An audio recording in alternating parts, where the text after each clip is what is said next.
Kinshasa na biso réalité ya banaki réalité ya banaki réalité ya banaki no Buyukite bukuyoka kaka Kinshasa na biso kin eleki partout KNB Kinshasa na biso kin eleki partout Kinshasa eleki partout mikolo neza bino pardon Jima sala yolo karatakate ya on a bien yo Jima mukende umela KNB kin eleki partout rien à dire toi na terre envié parce que kin eleki partout et losako liboso ambongo mosanto azate Céline Don Kardasha isongolo bisous bye bana kin ke bana jako zape so kuta nango KNB Telema qui chasse l'équipe partout Jimmy Mukendi umela KNB ko zape te so kuta nango check. Bonsoir na balandignon sur magazine KNB oyezo lembate ko pesa bino ba vraie réalité à ville à Kinshasa.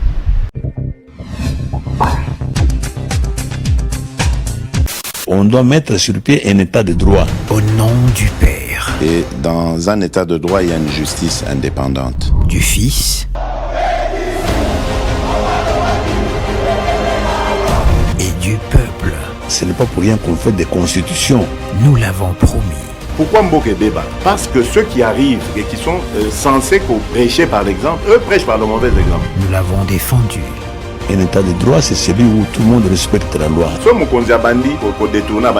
Mais toi, tu crois que nous y avons cru. Mais ce que c'est vrai, tu vas en prison. Nous y voilà. État de droit. Tofongola basangona biso ya mokolo lelo na 4e jour ya audience ya procès 100 jours et salamaki lelo pe ezalaki mingi lié na audition ya batémoin. Bola na commentaire na elema oyo. 4e audience ya procès 100 jours ezalaki lelo jeudi 4 juin na prison centrale ya Makala ezalaki basé na audition ya batémoin tour à tour badefilaki kobanda na Michel Ngongo oyo azali directeur général ya contrôle ya ba marché public ye à reconnaître te régularité ya ba marché conclu na société Samibo na cadre ya ba logements sociaux. Ancien ministre ya budget Pierre Kangoudia alobaki azali surpris ya ko apprendre que azalaki na coordination moko o ezalaki ko superviser programme ya 100 jours alors que Vital Kamerhe atangaki lokola participant na équipe ya supervision ya programme ya 100 jours ya chef de l'État. A affirmé que Vital Kamerhe a neutralisé le gouvernement na lettre officielle nae pour na sortie nyonso ya bafon pe à poursuivre l'issue que nyonso ezalaki koleka par directeur ya cabinet ya chef de l'État. Kassina oyo etali relation na yena Jamal Sami, ancien ministre ya budget, a reconnaître que azali connaissance ya kala pe akutana na yena anti-chambre ya bureau ya directeur ya cabinet ya président de la République Vital Kamerhe. Na tour na ye ministre honoraire ya finance Henri Have a répondaki na question ya prévenu Kamerhe ko confirmer ou pas ce qui directeur ya cabinet ya chef de l'État azalaki bénéficiaire ya rang de fonds alloués séquentiellement na société Samibo Sarl pour na exécution ya ba travaux ya 100 jours. Ministre honoraire ya finance azalaki plutôt sage alors que pour na Vital Kamerhe yende ministère public azo reproché ko détourner ba fonds destinés na implantation ya ba maison préfabriquée. Il a fallu à profiter na présence y ancien argentier ya République yende azalaki ko débourser ba fonds pour na ko éclairer culpabilité to innocence na ye na affaire oyo. Henri F. Moulang, à l'époque ministre ya finance, alobaki ye azalaki kofuta mbongo ya trésor public na société Samibo Sarl à travers Ecobank, kolandisama na plan ya décaissement, oyo etikali et intéressaki ete. Suivi et salamaki na étape mosusu, oyo ezalaki na niveau na ete. Déclaration ya ministre honoraire ya finance Henri Yav Mulang, liboso ya tribunal de grande instance de Kinshasa Gombe siégé na chambre foraine na prison centrale ya Makala. Affirma qu'il lisusu que azalaki notifié en date ya 15 mai 2019 appartenance na ye na équipe moko ya supervision ya programme d'urgence ya président de la République à travers correspondance moko ya Vital Kamerhe. Kasi alobi azo reconnaître te ko participer na réunion moko ya équipe ya supervision yango. Collaboration na ye na directeur ya cabinet ya chef de l'État Vital Kamerhe ezalaki kosalema par correspondance, notamment plan ya décaissement oyo batindelaki ye. Kasi à part ça a témoigné que ayambaki une fois appel ya prévenu Kamerhe pona koyebisa ye que il faut décaissement et salama en mode d'urgence parce que programme ya 100 jours ya chef de l'État ezalaki prioritaire. Kasi tout au long ya intervention na ye Henri Yav Mulang, ancien ministre ya finance, Nathan moko naturellement calme a dévoilé ata indus moko te ya détournement par Vital Kamerhe ya bafond oyo azalaki ko décaisser parce que selon ye musala na ye ezalaki limité kaka na décaissement. Na tour na ye DG ya Banque Centrale de Yo Gracias Mutombo alobaki que ye azalaki kozwa ba instruction na ministère ya finance pe ko décaisser mbongo oyo etikali etalaki ete. Kasi Nicolas Kazadi oyo azali ambassadeur itinérant ya président Félix Tshisekedi depuis mars 2019 alekaki epé à la barre lokola témoin liboso ya tribunal ya grande instance ya Gombe. Affirmé que ni ye ni ba membre ya commission bazala jamais associé na dossier Ousmane, moins encore na dossier Samibo. Pe alobaki que azalaki nommé verbalement na poste ya coordonnateur ya comité a suivi pe ayebaki yango au cours ya première réunion oyo ezalaki tenue na présidence de la République na présence ya ba personnalité mususu pe na ba entreprise mususu pe a indiqué que comité a suivi et participaki na phase préparatoire, à savoir détection ya ba projet na passation ya ba marché. Alobi en outre azalaki surpris na ba paiement effectué na Samibo pe a souligné que ezalaki préoccupation na bango te. Coordonnateur ya programme 100 jours à reconnaître que des membres ya commission na ye ba travaillaki pour na compte ya directeur ya cabinet ya chef de l'État na musala sur Samibo pe à reconnaître que ministre ya formation professionnelle azalaki na commission yango. Kasi à reconnaître te que azalaki impliqué na ba opération ya dédouanement pe Vital Kamerhe a confirmé ki nyonso o ezalaki rapporté na ambassadeur itinérant Nicolas Kazadi pe a remercié qui na tour na ye ancien ministre ya ITP Thomas Louaka ye alobaki que azalaki surpris ya komona bakonzi ya OVD na office de route ko kende ko sala ba réunion na présidence ye a intervenaki kaka pona kopesa ba vie na oyo nyonso e concernaki ba travaux ya 100 jours. Ti tozalaki ko sala élément oyo instruction ezalaki ko continuer. Kinshasa et l'équipe partout. Totika kaka na politique pona koyebisa bino ki Assemblée nationale est décidé na lombango nyonso kota calendrier moko pona ko élire remplaçant ya Jean-Marc Kabund na bureau ya Assemblée nationale. Reportage. Dans l'Assemblée nationale, mardi le 2 juin 2020, lors de la réunion de conférence de président Oyo Ezalaki, président la présidente Janine Mabunda, pour établir calendrier moko rapidement, pour combler poste Oyo Ezalina nous vide tilelo, il y a vice-président, il y a bureau, il y a Assemblée nationale, Oyo Ezalaki destitué Mikolo Eleki. Annonce et Salemaki na Célestin Moussao Kalombo, rapporteur ya chambre basse ya parlement Oyo Alobaki Boye.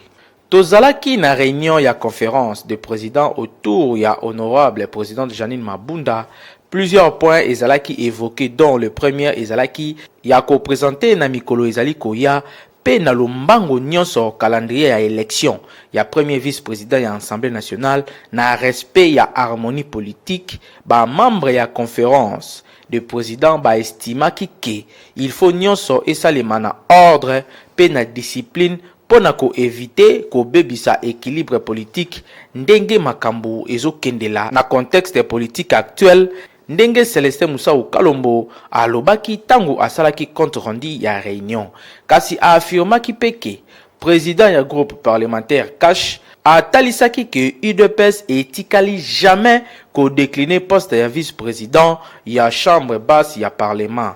Mais à l'obike, la discussion est salema na niveau ya parti, pe et qu'on la communiquer après. Pour un rappel, Jean-Marc Kabund azalaki destitué lundi 25 mai et l'équipe na plénière suite ya pétition moko initiée na honorable Jean-Jacques Mamba, pe ezalaki signé na 60 députés. Kasi na communiqué moko signé na secrétaire général ya UDPS Augustin Kabouya et Sika alobaki ke pona bango eza na tinate ya ko remplacer Jean-Marc Kabund na poste wana. Au contraire, parti ezo encourager Kabund ya ko saisir justice pona ba irrégularité oyo ezalaki na démarche wana. Tokanisa ke parti ezo ko se concerter bien pour na dossier oyo, pour sinon et que ça de sorte que effréner misala na Assemblée nationale pour bureau et que continuer ko travailler bongoté sans présence ya vice-président na bureau na bango. Kinshasa et l'équipe partout.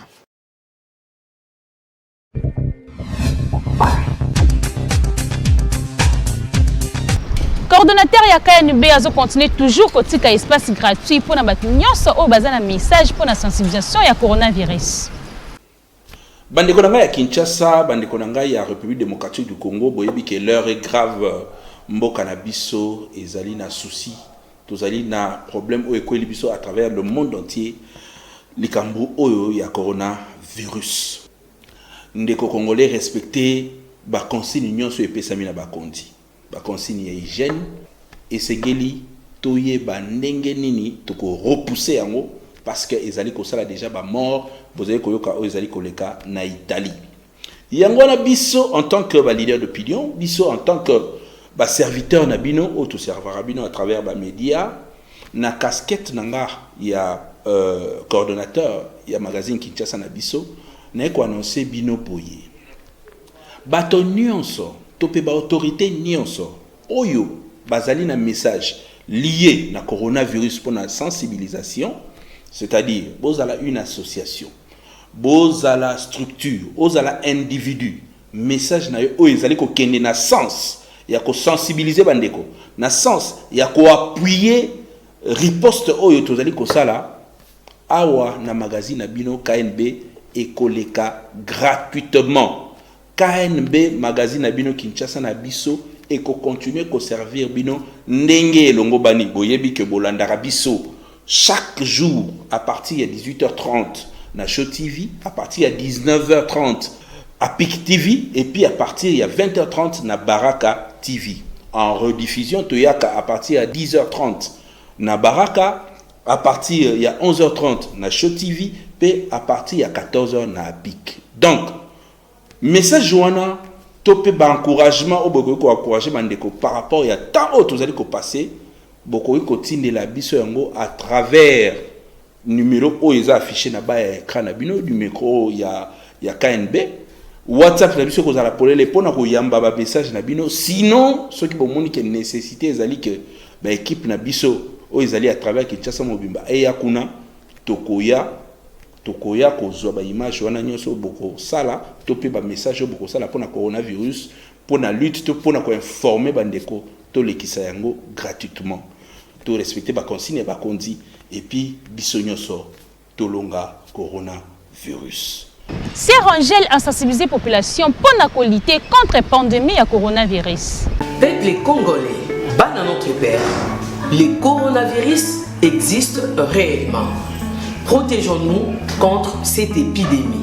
Qu'est-ce que le Covid-19? Le Covid-19 est un nouveau virus qui est présent chez les animaux et les humains.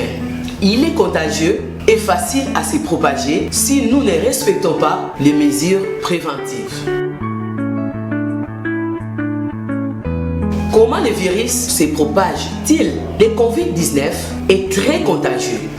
Il est propagé d'une personne à une autre et se contracte principalement par des gouttelettes respiratoires générées lorsqu'une personne tousse ou éternue. Il peut être transmis directement d'une personne à une autre ou indirectement en touchant un objet contaminé. Le virus peut rester actif sur un objet pendant plusieurs jours si cet objet n'est pas désinfecté. Quels sont les symptômes de Covid-19?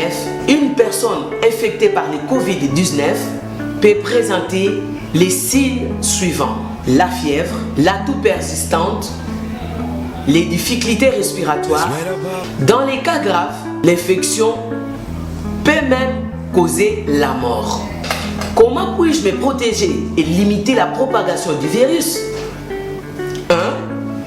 Je me lave fréquemment les mains avec de l'eau coulante, de l'eau propre et du savon, de la cendre ou encore j'utilise le gel désinfectant.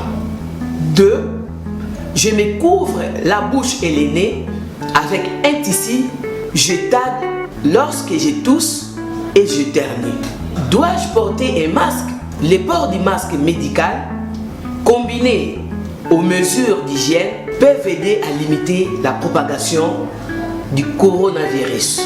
Lors des déplacements, les voyageurs non contrôlés présentent un risque. Les points de contrôle sanitaire sont installés pour identifier le cas suspect. Si vous présentez les symptômes de Covid-19, abstenez-vous de voyager. Peuple congolais, bas à notre père, attention, signalez toute personne suspecte. Appelez gratuitement au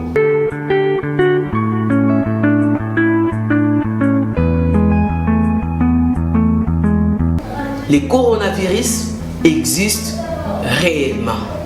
Protégeons-nous contre cette épidémie.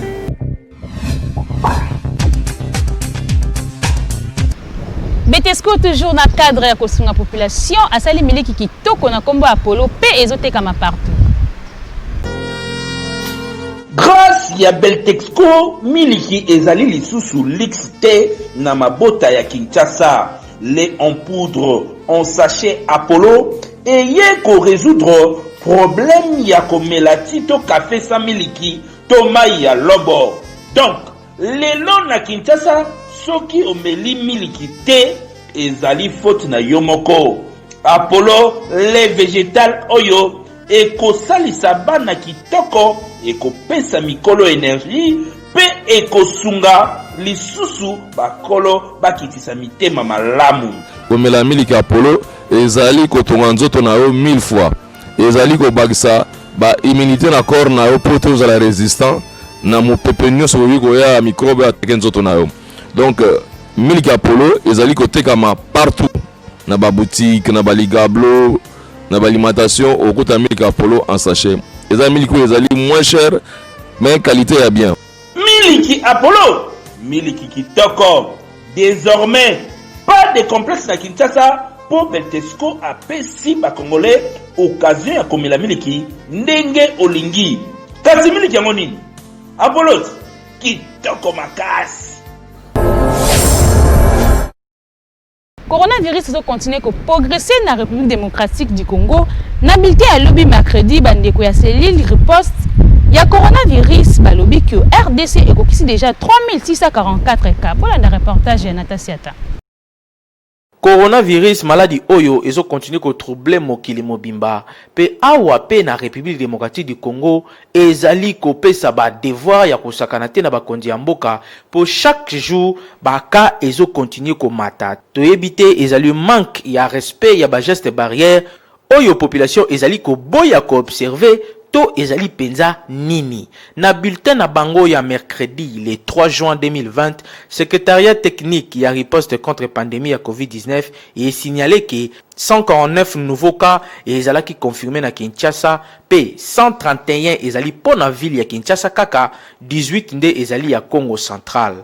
650 échantillons ezalaki testés, 3 nouvelles personnes bazali guéries, 3 personnes pe lisusu bakufi na liste ya batu oyo bazalaki déjà confirmé. 224 cas suspects en cours d'investigation. Oyo il faut toyeba ezali que depuis début ya pandémie total ya baka confirmé et comme na 3644 pe parmi bango total ya ba décès et comme na 78 personnes nde bakufi. 495 personnes bazali guéries. Actuellement, 2554 patients bazali en bonne évolution. Pe bazo répondre kitoko na traitement na bango. Yako kamo ezali ke nombre ya ba bonne évolution ezalaka ebele, mais ya ba guéri ezalaka moko to mibale tozo kamwa. Pe sikoyo tokomi na 10 provinces oyo ezali déjà touché na pandémie. Oyo eza bongo Kinshasa avec 3306 cas, Congo central avec 208 cas, Nord Kivu 48 cas, Sud Kivu 41 cas, Haut-Katanga 33 cas, Ituri 2 cas, Kwilu 2 cas, Kwango 1 cas, Olomami 1 cas, Pe Chopo 1 cas. Yango tozo continue koloba na mwana ya Congo, surtout biso bato ya Kinshasa, et sengeli ko tosa ba geste barrière o ba kondi ya mboka ba pesi po maladi oyo ezali ya solo ezali na mboka na biso ezali ko continue ko sala ba dégâts ya ko sakana te po na nous proche na yo akeite ya mwana ozo continue ko douter mais yebake maladi ezali salela ba geste barrière éviter ko bima pamba soki ya malonga ko sala ezali te éviter ba mbote ba accolade ba bisous. Évitez pe lisusu ba entroupement ya plus de 20 personnes. Soki obimi pona okende ko sala likambo moko libanda ko bosa na masque na yote. Kinshasa et l'équipe partout.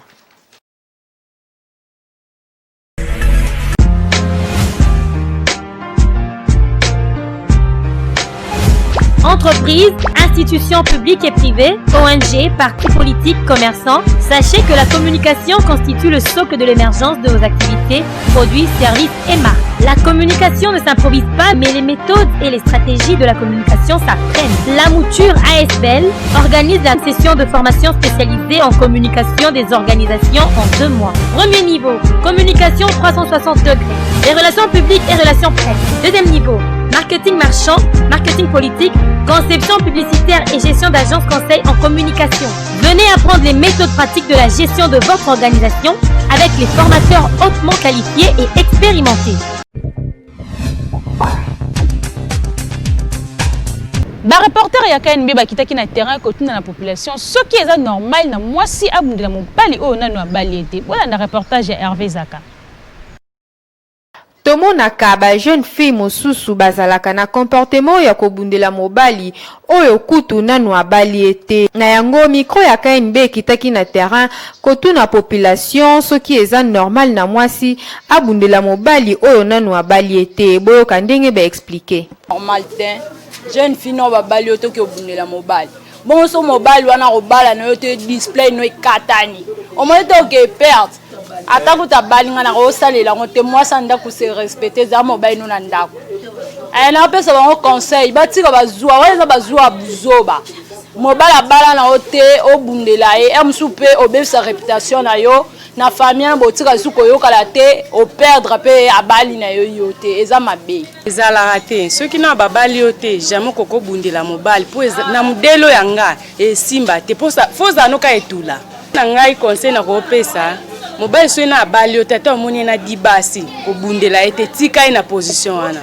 conscience na esala o maite ba grade ezala raté eza normal te parce que mbalo yozo bundela wana para na watamo na ebiete ce que yozo bundela ya ka danger moko ye e monte ke za passe mingo pese ba boti no passe po ba ebi débiter ba ebi pe sukate donc eza mo passe penza osa bon o pe obundela mobala ngo mutoke bundisa na la msumba kibala mwasi wana ce que yo mto bundela ki osa elo mote so bozana na ki chéri o ki na problème ko bundala nte tunaye solo là dans le miable a besoin conclusion eza normal te mwana mwasi jamais okoyi kozwa oke ko bundela mobali na abali ote et puis na bimata fiancé pa na binote ba parents na ba yebi bang ba yebi ete yoke ko bundela lelo so ba baby so elongi le so mobali moko azaki wana abandai ko tia oka bala yo oke déjà ba baby so elongi pona ni yoke nda ko bundela chéri moboye oyo soki mobali aza sérieux akoyi kozana basi mi balete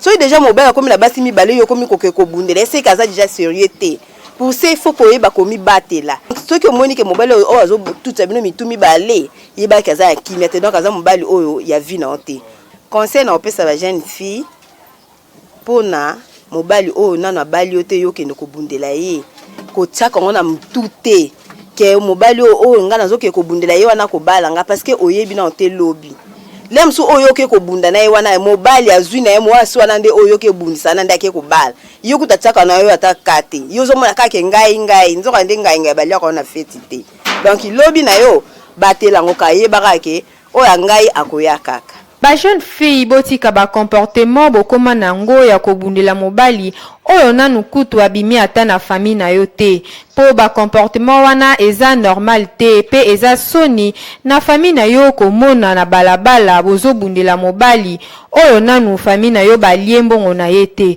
po un jour okoya ko risque vie na yo likolo ya mobali oyo kutu ayebani te soki ende mutu akobala yo un jour. Ba jeune fille bozwa mayele pe boyeba ke zuwa emema yo na buzoba te ata okuti mobali na mwasi mosusu zala kaka na maîtrise po mingi tomona bango basala ba 5 à 6 ans na mobali ariska pe vi na ye po na mobali lelo baza lisusu ensemble te po amour eza naturel. Kinshasa eleki partout. Ba jeune garçon mingi bakomi ko préférer komela agene ke masanga normal na yango ba reporter ya KNB bakitaki na terrain kopina na population soki nini ezosala bango po bamela masanga agene ke bière normal. Voilà un reportage ya Hervé Zaka na Myriam Makala. Ba jeune garçon mingi bakoma na bango ko préférer komela agene ke bière normal na yango ba reporter ya KNB bakitaki na terrain kotuna population soki nini ekomi kotinda bango bamela agene ke bière normal tomituni soki ezaka kaka kozanga mbongo ya kosomba bière to ba préféra na bango kaka komela agene po eza posa na bango. Po nanga attaque jeune namona ngo eza mabete mais siko leo to mona mingi ba konzina biso batala temps oyo to mona ki masango ba otekela biso ya mundele et ki na haut niveau so 500 na meli gege la fin nga et ça nga pe moi bien mais tala bien comme ba 3000 ba 4000 côté musu ba 2500 surtout ça ni c'est même la gege gege ne yango ekotiso na mode bango to ki pe abiki yango pe traiter so coronavirus yango c'est que ya ka gege te ngapona ngamba fona lia kaka ya ko lia gege ya ka mama mulia papa na biso na lobia omoni masolo ya bia si to lembi yango parce que bien comme likolo makasi ya otro wa prophète mbele biso agene ke bien po bien na minute so bi melango yo kango na mutu sali fo melango mibale misatu on a déjà dépensé belé ya on to mona na biso to landa na facilité ouais agene za mabete koma mabe soke leki eloko soke leki na nzoto nde koma mabe mais soko melango na quantité au mona et ça non l'autre. Bon la première des choses neti koloba bon na koloba ndeni les goûts les collègues se discutent jamais mais l'autre comment on discuter na ba groupe wa nini ba goût oza na facilité à romela ezali ta gain à 500 au moins des mois mesure 500 to Congo to vivre na matamo roboye mbongo mana circulation ya timo mo na tana nde na zaida eta na zaleli on me roi docteur mais to respecter ka mibe kwa mboka mais o mais important quand même so to tamo na payer ba ninga msusu jamais ko mona ke no bière ezala na valeur mo roboso ya ndeni ya mona ke no muto atala ana 1700 soit à 1700 nae ole akota na bara pe bord moko faudrait que neka pene place à mukusi azuma bord ne mo boate à tonne moi mususu moi pe o me la paye ya 1000 fois moi 700 na petit soulagé pour qu'on na passe na micho ko bima pe na coin moi ma de soulipa na coin o kangi ku kijwa na yote dans sport le la gagne des avantages pe banda ko bomba kango bon mo na ba cérémonie parfois ba mariage coutumier nde bo découvrir ba bloko mais lelo a gagne ça plus que même turbo parce que turbo ça cher. Turbo 1700, c'est trop. Même ma place, monsieur Keboué, Turbo 2000 francs même, imagine-toi. Bon, des avantages comme à rapport à tout ceux qui a commis qu'on s'est comporté parfois mal. Ou bien, ils ont mélangé la sens que abandonné ça là, désordre. Ouais, désordre peut être parmi les désavantages à moto. Pour ceux si tu es désordonné, tu n'auras pas trop d'avantages. Mais l'avantage, non, c'est dans l'aïe.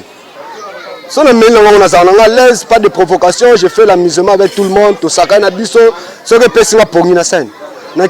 Baisser la bière, parce que la bière c'est trop, $1 c'est trop, 1700, bière. Non, ça marche pas. Pour nous, premièrement, nous avons des conditions pour la bière, on est cher. Bière, on est 2200. Bon, nous sommes à 2200. La bière, moi, quoi, mais là. Les avantages nango ezata msusu na emelelea po eze loko même bat ndele bango ba tout excès donc jamais go bando komisa ngo ndi XR ni otu ko mela te ezana batamo bogo melango ta msusu pona epesa mwa petit mwa nini ya kolia nini, mais en tout cas so ekomi ebele mingi mpe mabe. Ba jeune garçon bo simba pe boyeba ke komela gene eza nango mabe te, kasi boyeba pe ke ya gene ezobebisa bavi na bino po mingi tomonaka soki kaka moto ameli ya gene okomona ye abandi kosala ba désordre pe ya kozwa kwiti koleka même bière normale. Ba jeune garçon bo batela bavi na bino bo vie eza précieuse que l'or na place omela eloko o ekotinda yo na buzoba mela kaka bière normale soit mela agene yango na quantité ya mukie po etinda yo te na buzoba. Kinshasa eleki partout. Bozalaki bongo ebele ya kolanda magazine KNB kasi comme na suka soki bosepelaki na édition ya mokolo ya lelo bopesa merci na équipe rédactionnelle mobimba ya KNB na sima caméra tozalaki bongo na Hervé Zaka double poumon na réalisation tozalaki na Natasiata pe coordination ya Dimu Kendi kaka ndenge tolobaka botikala toujours côté pe branché na chaîne YouTube Kinshasa na biso Kinshasa yo et l'équipe partout.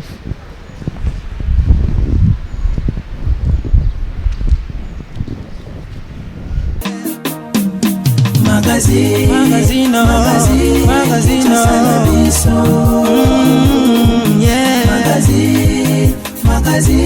Kinshasa na biso réalité ya banaki réalité ya banaki kino